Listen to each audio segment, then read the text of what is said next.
On Sunday, August 15, the insurgent army that calls itself the Taliban took the Afghan capital, Kabul. The situation in Afghanistan is extraordinarily dire at the moment. There is no constitution in Afghanistan. As a result, there is no rule of law in Afghanistan. And added to that is the repressive mindset of the Taliban. One of the great mistakes that people can make is to think that the Taliban are just another repressive group. And that means that relentless attention to the violations of the rights of groups such as women, groups such as Hazaras, is enormously important. Because there is nothing in the ideology of the Taliban to divert them from repression as a mechanism for maintaining their power. Taliban Supreme Leader has vowed to start stoning women to death in public as he declared the fight against Western democracy will continue.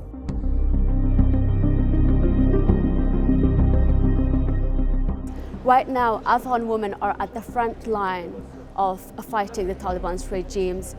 They are taking a lot of risks by going on the streets and also within their own homes, protesting against the Taliban's human rights violations and human rights restrictions. As we were making our way to Canberra, the last attack on the Hazara community was hours before we came to the Parliament House and attacking a public transport in Dashti Barchi, where we have seen many attacks before. Against the backdrop of persecution, marginalisation, systemic violence and discrimination, today members of one migrant diaspora community stand together at the Parliament House to advocate for a world where human rights are recognised, protected and advocated for all.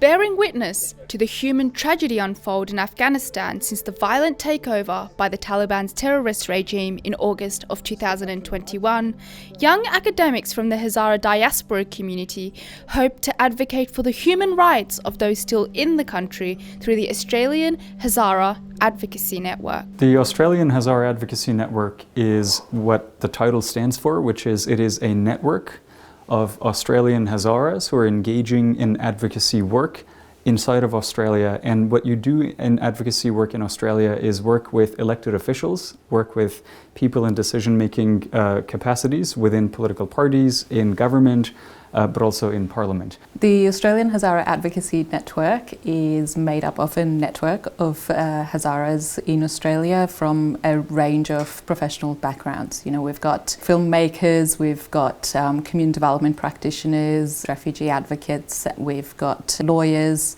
tradies, and professional services people all coming together around this shared purpose of not just raising awareness but creating solid mechanisms for recognition and prevention of violence and persecution against Hazaras. Can only happen proactively because then they will feel. The network of young professionals aim to achieve nuanced and impactful political advocacy that addresses the strong impact of tragedies in Afghanistan on diaspora communities across the globe.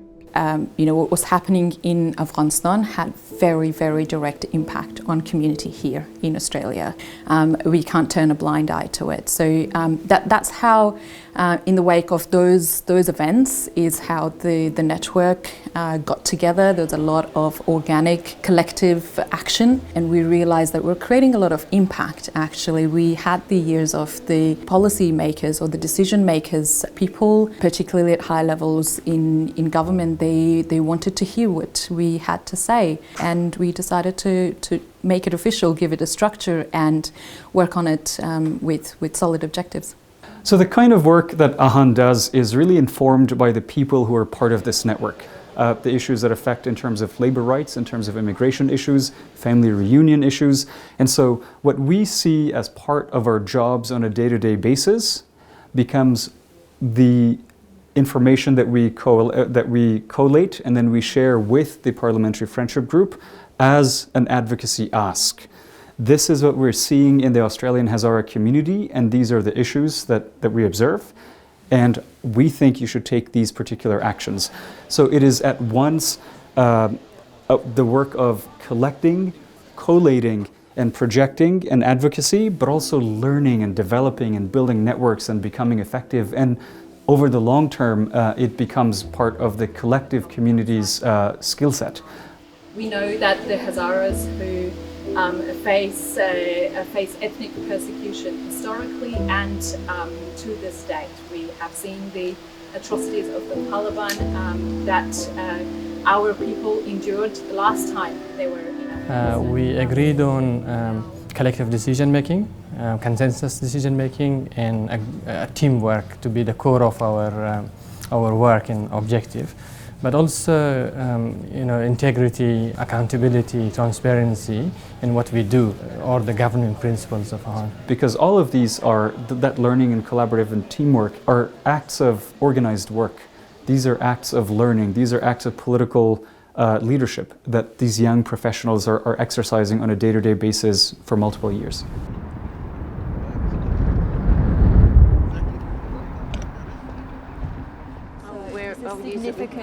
We go with our three very specific asks.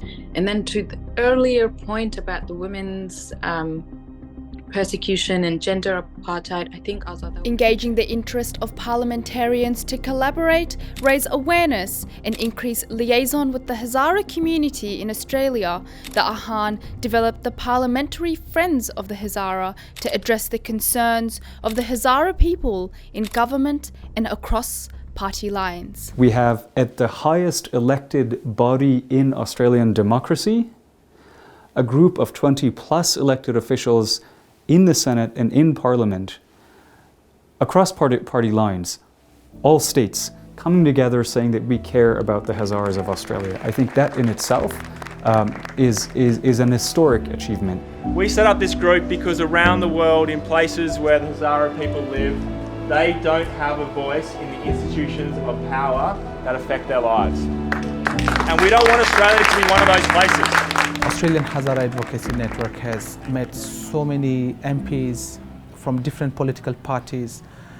We present the picture and the pain of the Hazara people that they're going through in Afghanistan, so that they should at least be aware of our situation in Afghanistan and reminding them their obligations under international treaties and conventions, that what Australia can do in terms of protection of women's rights, education for children, minorities' rights, and safety and security of people of Afghanistan.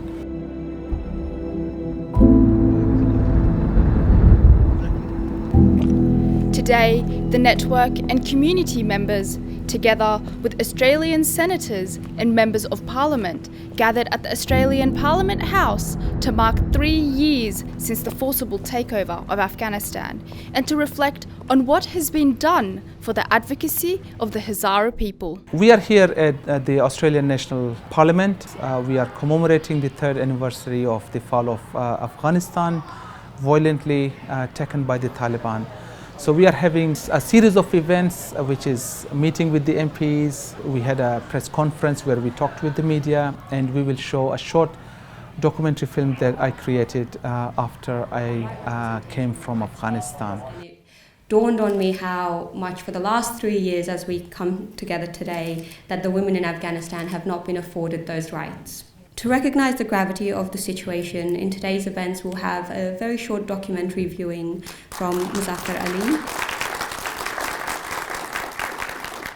Thank you everyone who came here.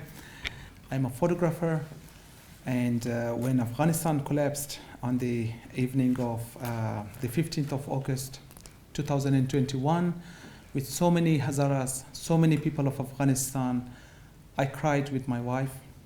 And for 3 years I waited for a chance that I could go back to Afghanistan and to show my own Afghanistan, the Afghanistan that I see, the Afghanistan that is real Afghanistan, which is hidden from mainstream media. Courage, resilience. This is where education becomes maybe the only weapon against Taliban. They cannot fight this. How many people they can fight? This is how people show their anger, show their frustration that they don't care about Taliban rule. This is their right. They will get it. They will do it. I put my life at risk, travel a long way to show you the landscape, to show you Afghanistan. So this is Orozgan. Can you imagine this beauty? Look. So beautiful, man, this land. Look. Look. Gives me goosebumps, man. I love it. This is very important photo. This mountain, we climbed for 8 hours to reach there. It's called Koichil Dokhtaro, means 40 girls mountain. Now you see how tall it is. Yeah. Yeah, we are a little bit. This was the tipping point, like the top point of the mountain.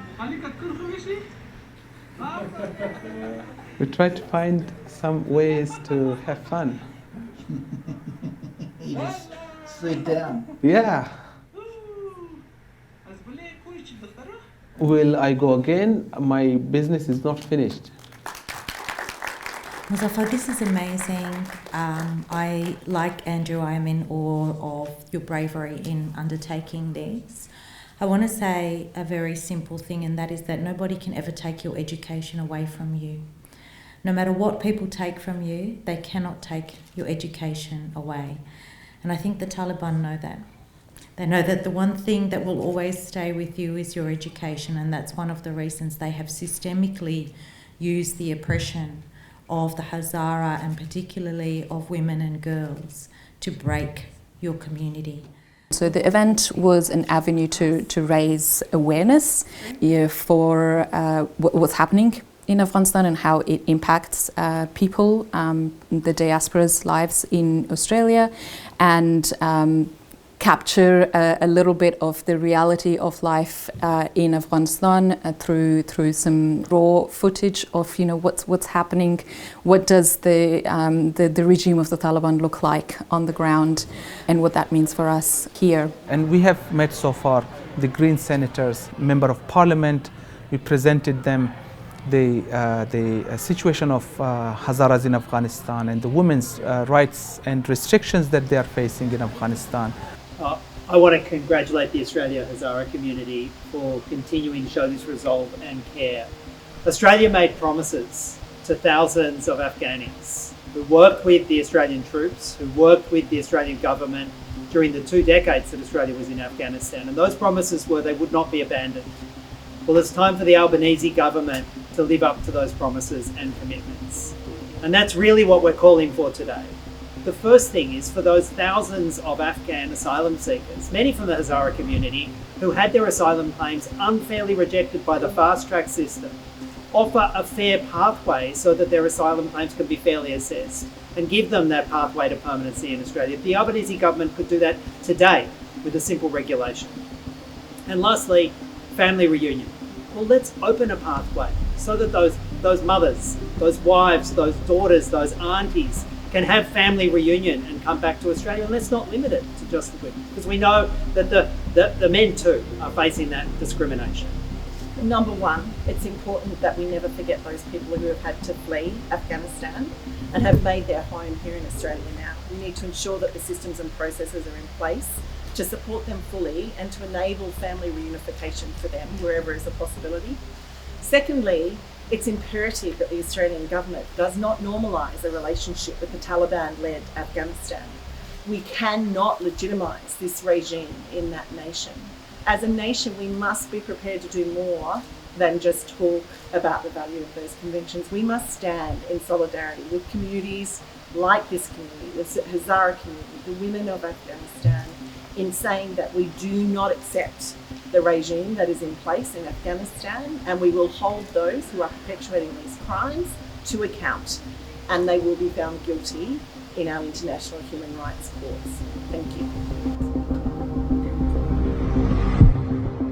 So the event was an opportunity to bring together the politicians who are curious about what's happening and who want to act, and they want to know more and understand the community's perspective here as well.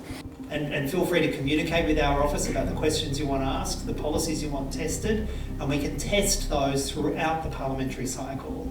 This is a people-driven issue, and I think we should hold them to account for that. Hazara people have always been far from center of powers because of the systematic discrimination we faced inside Afghanistan and living as illegal refugees without any rights in different neighboring countries. And now for the first time, the community has this vibrant, educated young generation to come and talk to their member of parliament, the representative of the government about the situation of the people, and also make actionable calls that what could be done.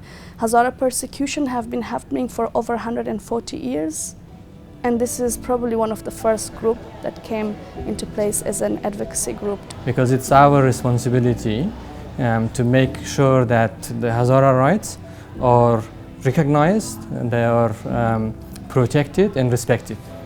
Community groups can play a significant role in assisting new arrivals in becoming familiar with a society such as Australia's, but it's also the case that advocacy is particularly important at the moment given the situation in Afghanistan and given the experiences which people of Hazara background are encountering.